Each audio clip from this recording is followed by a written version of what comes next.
Christmas is only 19 days away, and that's good news for a lot of reasons. But the greatest news is that God came to earth in the form of His Son, Jesus Christ, the greatest search and rescue mission ever engaged.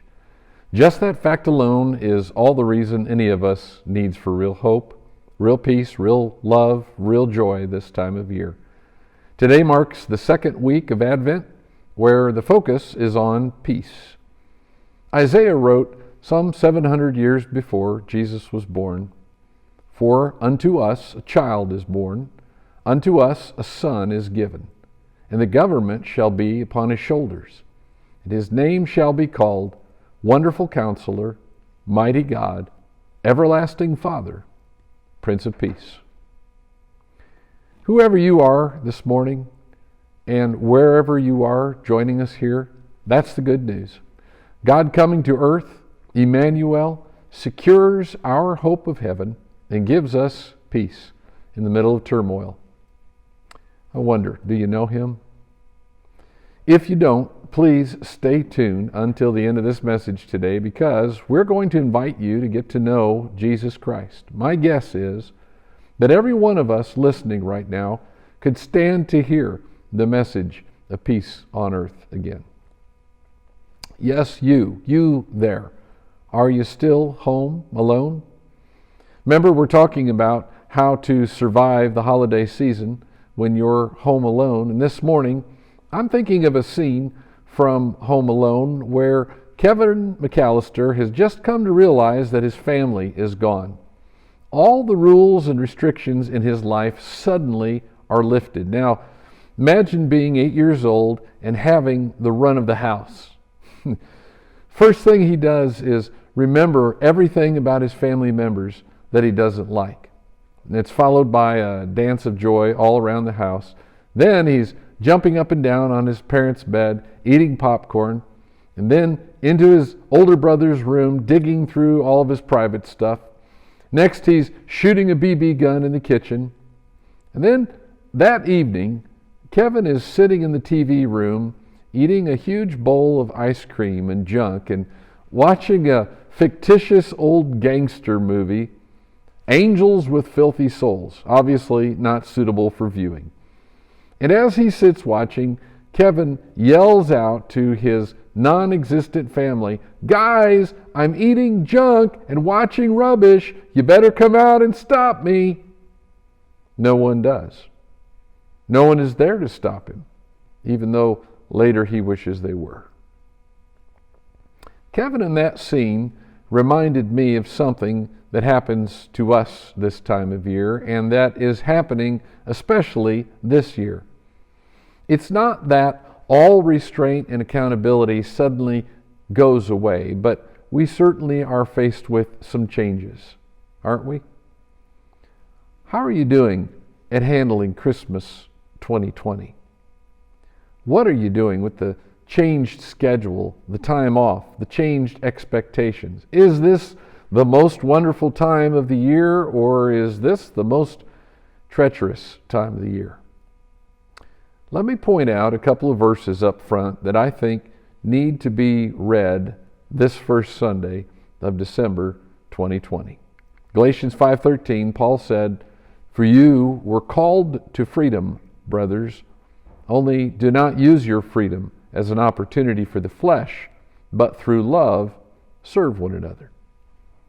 And then Peter in 1 Peter 2, verse 16, "Live as people who are free, not using your freedom as a cover-up for evil, but living as servants of God." Both Paul and Peter are addressing the fact that finding yourself with freedom is a situation that's wonderful and at the same time potentially hazardous.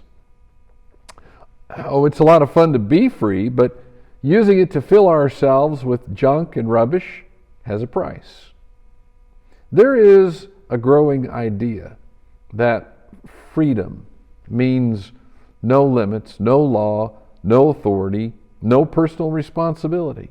It's an 8-year-old with an entire house to himself, set free to do as he pleases, even if that includes hurting himself. I see that lived out in riots on the streets these past months. I've also seen it lived out in a more organized way with Christmas as a justification for it.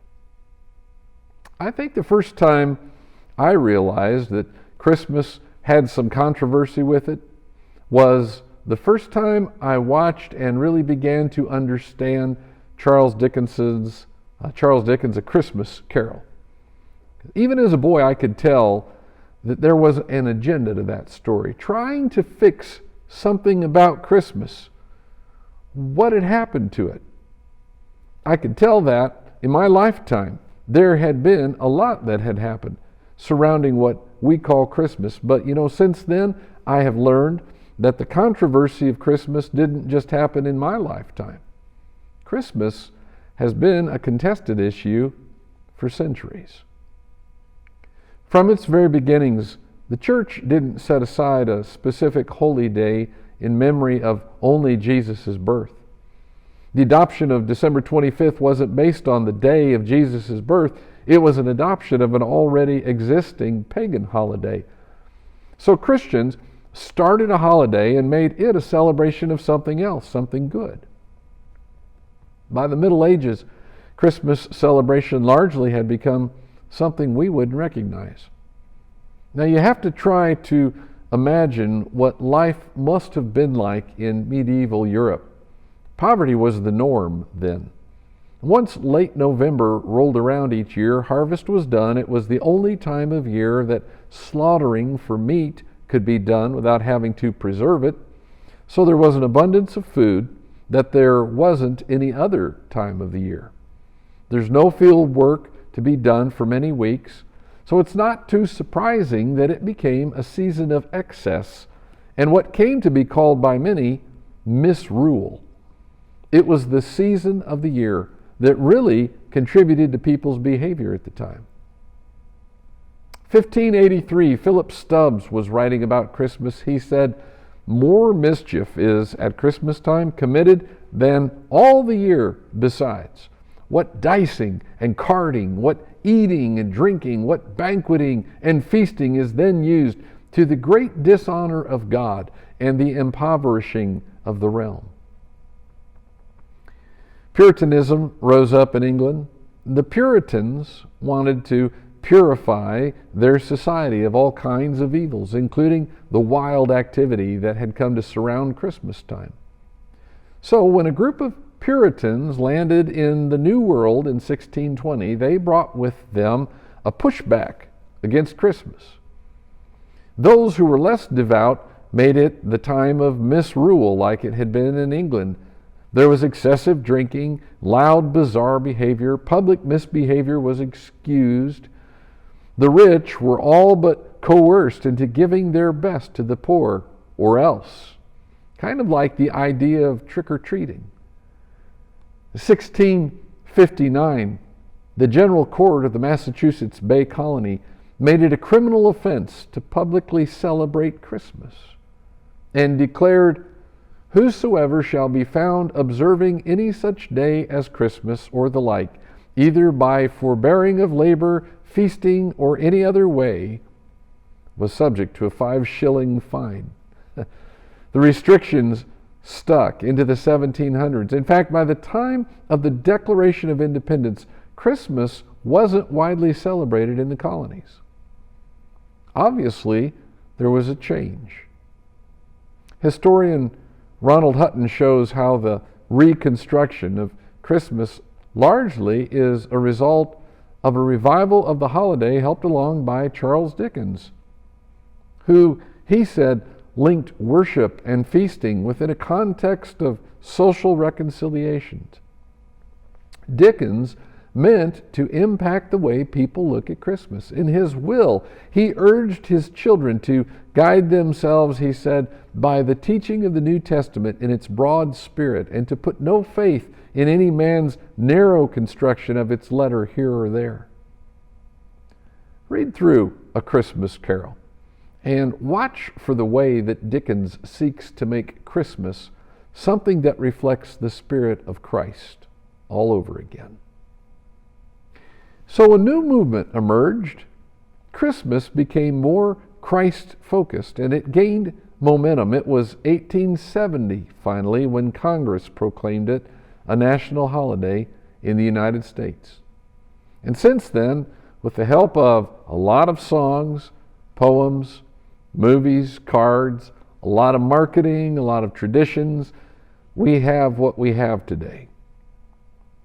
I thought it would be good to understand this morning that the need to sort through this season and what we do with it isn't something new. It's not new at all. You and I have some choices to work through, and if you'll think them through and make decisions about them now, they'll be less likely to be made for you by someone who doesn't have what's best in mind. I want to challenge us today to do a personal Christmas reset, to see what it's supposed to be and construct a right approach to all the good that this time of year can bring, because we can choose. We can choose between excesses that have nothing to do with worship of Jesus or deliberate reminders of God's extravagant gift to us. The Israelites had lived as slaves in Egypt for multiple generations, over 400 years. And with Moses to lead them, God led them out and to freedom. The Egyptians even handed over their gold to them as they were leaving. They crossed the desert, they crossed the Red Sea, and they camped out near Mount Sinai where Moses climbed up to receive the Ten Commandments. Life had totally turned around for Israel, but they got tired of waiting on Moses. They built themselves an idol out of gold, and it says this in Exodus 32. When Aaron saw this, he built an altar before it. And Aaron made a proclamation and said, "Tomorrow shall be a feast to the Lord." And they rose up early the next day and offered burnt offerings and brought peace offerings. And the people sat down to eat and drink and rose up to play. Now, they weren't playing cards or frisbee golf. They took the good things that God had handed to them, and supposedly, in the name of worshiping God, they misused it all and indulged themselves. They said it was worshiping God, but it wasn't about God at all. It's quite possible to have a lot of celebration over these next 3 weeks without having it be about Jesus at all. Plenty of people have managed to make it that way. You can stress excessively, spend excessively, rest excessively, play excessively, and never even think about Jesus. You can eat junk and watch rubbish. There's more than you could possibly consume. Most people around you won't notice anything's wrong at all. There was a woman who brought a gift to Jesus. It was an expensive jar of perfume made of a pure aromatic oil called nard. It was worth over a year's wages. Nard number 5.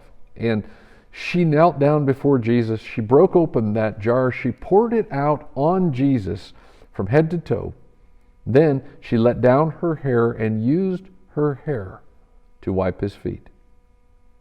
Now the people around her said something was wrong with that. That was too extravagant. Really? When you're giving a gift to Jesus, can anything be too extravagant? This year, you'll be making judgment calls about how much to spend on gifts for whom, and as you do that, can I encourage you to remember the point of all of it? What is it? If it's about the extravagant gift of life that came to earth through Jesus Christ, let's figure out ways to point to that. Who's receiving your greatest gift this year? Not just monetarily, but even bigger. Who's getting the most thought, the most creativity? Who are you trying to please the most? Who do you want to see delighting in what you give? We have a choice to make. We also can choose between stressing out or vegging out until you wish it was over, or making this a time for grateful worship for what the Lord has done for us. I find myself going two speeds, basically, this time of year. Fast forward and stop. I wish there was a happy in between. There must be a better way. In 1983, a 61-year-old potato farmer in Australia showed up for the first Westfield Sydney to Melbourne ultra marathon, a distance of 544 miles. And though he changed into running clothes, Cliff Young showed up in his overalls and work boots without his dentures in because he said they rattled when he ran. Now, Young's age and appearance wasn't all that was unusual about him. He also had a strange way of running. He ran at a slow, loping pace that would become known as the Young Shuffle. And after the first day, he was way behind the pack.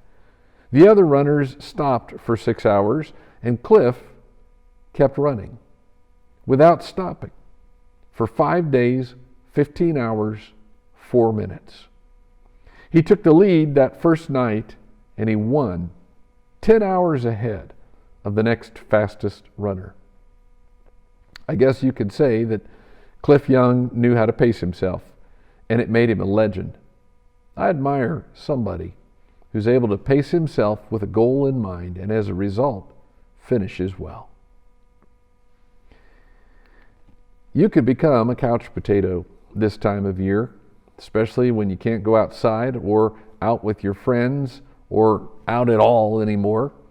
And if that's you, take a few minutes this week and try looking up the word sluggard to see how many times that gets used in the book of Proverbs and what it has to say about it.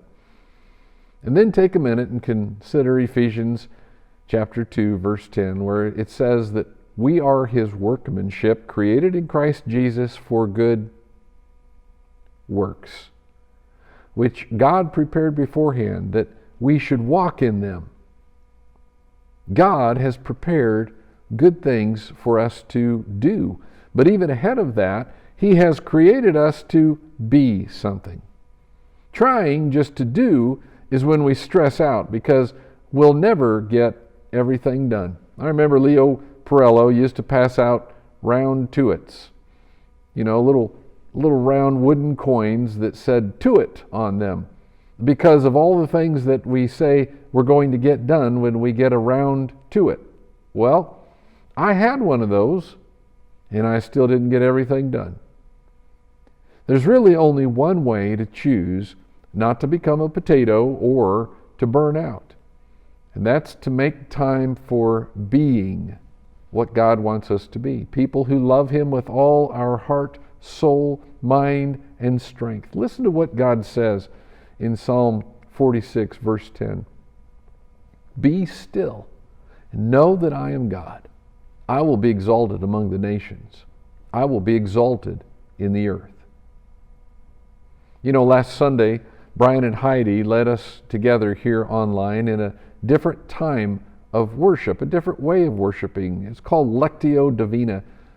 That may have been a challenging change in some ways, but I really appreciated someone basically telling me, like Psalm 46:10 says, to be still. Well, here's someone telling you again this morning, set aside some of the downtime of this season and be still. God has been telling us that all along. Don't try to fill all of that time with Elf and the Grinch and sappy Hallmark movies. Decide to worship the King this Christmas, you who are home alone.